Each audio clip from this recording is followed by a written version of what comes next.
Hello, DucGraPx সবাইকে স্বাগতম। আমি দুলাল শুভ আছি আপনাদের সাথে। গত পর্বে আমরা ফটোশপের লেসো টুলস আর সিলেকশন টুলস নিয়ে আলোচনা করেছি, যা আমি এই ভিডিওর ডেসক্রিপশনে দিয়ে রাখবো। যদি কারো দেখার মিস হয়ে থাকে তাহলে লিঙ্কে ক্লিক করে অবশ্যই দেখে নিতে পারবেন। আজকে আমরা ক্রপ টুলস, ক্লিপিং মার্কস আর লেয়ারের মাঝে কিভাবে লিঙ্ক আপ করা যায় তা দেখব। আশা করি সবার ভালো লাগবে। ভিডিওটি শেষ পর্যন্ত দেখবেন। আর যদি আপনাদের কোনো কিছু শেখার বা জানার থাকে অবশ্যই কমেন্ট বক্সে জানাতে ভুলবেন না।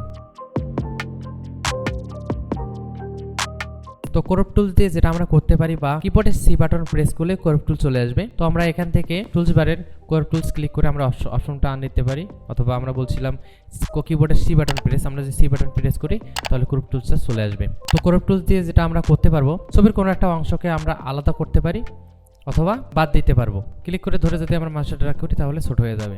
তো ক্রপ টুলসের সাথে আমরা মোটামুটি সবাই পরিচিত, কারণ আমরা মোবাইলে ইমেজ এডিটে ক্রপ টুলস ব্যবহার করে থাকি। এভাবে রেখে ওকে বা ইন্টার বাটন প্রেস করলেই দেখব নির্ধারিত অংশ ক্রপ হয়ে গেছে। এখন আমরা যদি এই ছবিটাকে একটু রোটেট করতে যাই, তাহলে এই ছবিটার উপর যদি আমরা একটা ক্লিক করি, ছবির পাশে যদি আমরা কাঁচটা নিয়ে যাই, দেখব রোটেটের অপশনটা চলে আসতেছে।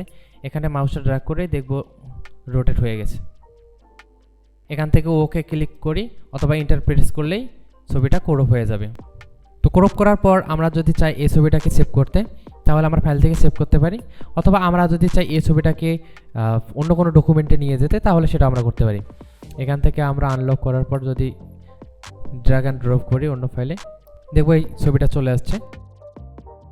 আউটপুটটাকে জুম আউট করে আমরা পিকচারটাকে ছোট করতে পারি, তারপরে ওকে প্রেস, তারপরে জুম ইন। এখন আমরা আসি ক্লিপিং মার্কসে। যদি আমরা চাই এই ছবিটাকে ক্লিপিং মার্কস করবো, তাহলে আমাদের একটা শেপ নিতে হবে। শেপের এই টুলস অপশন থেকে আমরা ইলিশ টুলটা নিয়ে নিচ্ছি, এবং আমরা যদি মাউসটা ক্লিক করে ড্র্যাগ করে ধরে দেখব যে এইরকমভাবে ডিম্বাকৃতির একটা শেপ তৈরি হচ্ছে। কিন্তু আমরা চাচ্ছি যে এইরকমভাবে না হয়ে সুন্দরভাবে একটা শেপ তৈরি হয়, তাহলে আমরা শিফট এবং অল্টার ক্লিক করে আমরা সুন্দরভাবে একটা শেপ নিতে পারি। তারপরে এরকমভাবে শেপটা নেওয়ার পর মুভ টুল দিয়ে আমরা গাছের উপরে নিয়ে আসতেছি। আর একটু যদি বড় করে নিতে চাই, তারপরে আমরা অল্টার ক্লিক করে শেপটাকে বড় করতে পারি। এভাবে রাখার পর আমরা লেয়ার অপশনে আসি। ইলাস্ট্রেটরে যেমন শেপটা উপরের থেকে আমরা ক্লিপিং ম্যাচ করতে পারি, কিন্তু ফটোশপে আমরা এরকমভাবে করতে পারি না। ফটোশপে করার জন্য আমরা এই শেপটাকে আমরা ছবির নিচে নিয়ে আসব। তারপরে ছবির এই লেয়ারে ক্লিক করার পর যদি আমরা অল্টার প্রেস করি এবং একটু মাউসটা ড্র্যাগ করে একটু নিচে নিয়ে আসি, দেখব যে একটা অ্যারো চলে আসতেছে। তারপর যদি আমরা মাউসের লেফট বাটন ক্লিক করি, সুন্দরভাবে ছবিটা ক্লিপিং ম্যাচ হয়ে গেছে।